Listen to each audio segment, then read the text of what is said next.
Most people get this wrong.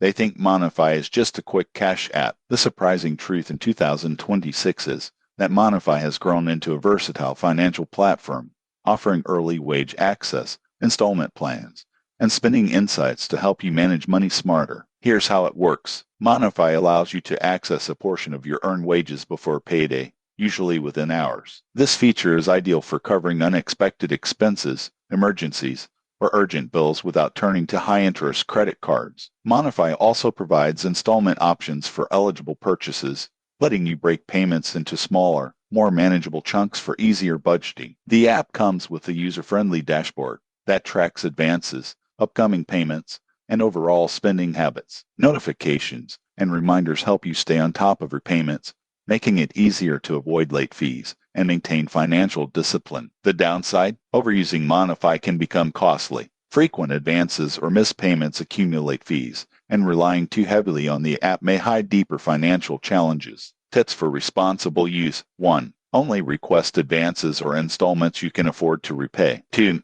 Enable notifications for upcoming payments. 3. Keep a small emergency fund to minimize reliance on Monify. Who benefits most? People with steady incomes who occasionally need short-term cash for help managing larger purchases. Those with irregular income or poor repayment habits may find the fees outweigh the benefits. In conclusion, Monify in 2026 is a flexible, convenient financial tool, but only if used responsibly. Track your repayments, plan ahead, and treat it as a short-term solution. Subscribe for honest app reviews and actionable money advice to stay in control of your finances.